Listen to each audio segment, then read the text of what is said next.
करते हैं कि अगर किसानों का कर्जा माफ़ कर दिया जाएगा तो उनकी आदतें खराब हो जाएंगी। अडानी ग्रुप को दे दिया, क्या गुजरात के ही पूंजीपति लोग बचे हुए हैं? बकाया देश में क्या पूंजीपति नहीं है? ईस्ट इंडिया जैसा इनका काम चल रहा है। फिर ये सरकार तो बिल्कुल हिटलर चाय की तरह है, ये ना कानून वापस लेगी और ये कुचलवा देगी, दमन करवा देगी किसानों। साथियों नमस्कार, मैं शैलेंद्र प्रताप और आप देख रहे हैं पब्लिक पावर। आज हमारे साथ प्रगतिशील समाजवादी पार्टी के प्रदेश सदस्य दीपू त्रिपाठी जी हैं, फैंस एसोसिएशन के प्रदेश महासचिव हैं। तो अभी हाल ही में किसान आंदोलन के लिए कल प्रगतिशील समाजवादी पार्टी का धरना है, तो आइए उनसे बात करते हैं। त्रिपाठी जी नमस्कार। नमस्कार। आप चूँकि एक किसान हैं और कल आपकी पार्टी के राष्ट्रीय अध्यक्ष शिवपाल जी ने ये आह्वान किया है कि हर जिला स्तर पर किसानों के लिए धरना हो, तो आप उसमें क्या मांगे रहेंगी? हम लोग जो ये सरकार ने काला कानून बनाया है, इस काले कानून को ख़त्म करने के लिए लड़ाई लड़ेंगे।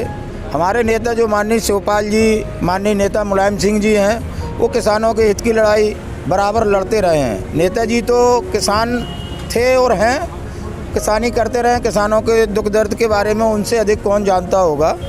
और उन्होंने भी जब भी सरकार रही समाजवादी पार्टी की, तब उन्होंने किसान हित के लिए बराबर लड़ाई लड़ी।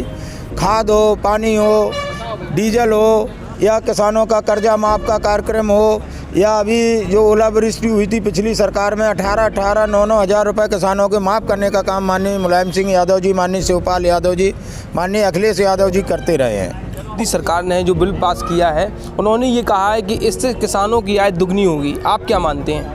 किसानों की ये तो गुमराह करने वाली सरकार है, ये गुमराही करते रहते। किसानों की आय कैसे दुगनी हो जाएगी? जिस किसान का गेहूं का भाव 1450 रुपये बिक रहा हो, डीएपी का भाव 800 से 1250 रुपये हो गया हो, यूरिया का भाव 300 रुपये हो गया हो, 45 किलो की बोरी हो गई हो जो 200 रुपये बिकती थी, वो किसानों के भाव किसानों की 10 गुना आय किस तरीके से करना चाह रहे हो? हम लोगों को तो नहीं लगता कि 10 गुना ज़्यादा होगी। किसान तो फांसी पर झूल रहा है। यहाँ पे 8 किसान हैं जो जनपद जालौन में जो आत्महत्या कर चुके हैं, और इसी तरीके से किसान आत्महत्या करता रहेगा क्योंकि भुखमरी की कगार पर है। एक तो आवारा पशु हैं वो बिल्कुल फसलों को चौपट करने पर लगे हुए हैं। दूसरा, ये जो अधिकारी हैं ये सरकार को गुमराह किए हुए हैं। ये दिखाते ही नहीं है कि यहाँ क्या है हो रहा है, किसानों के साथ क्या दुर्भाव हो रहा है।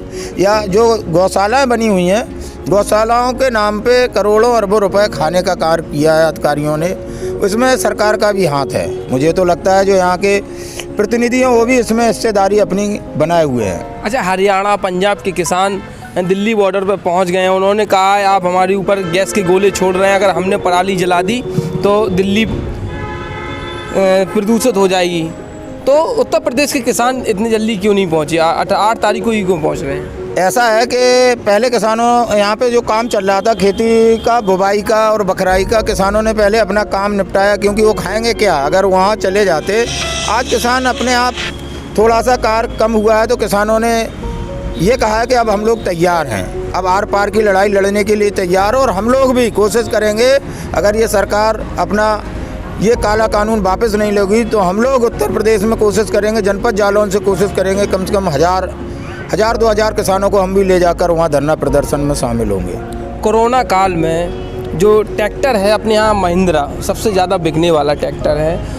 जब ट्रैक्टर के जो एमडी हैं उनसे बात हुई तो उन्होंने कहा कि ट्रैक्टर के जो रेट हैं और सबसे ज़्यादा अगर कोरोना काल में हमें अगर बनाने की मैन्युफैक्चरिंग की वो मिली है तो सबसे ज़्यादा कोरोना काल में, क्योंकि देश का किसान जागता रहा। लेकिन फिर भी ये सरकार ऐसा क्यों कर रही है किसानों के साथ दुर्व्यवहार?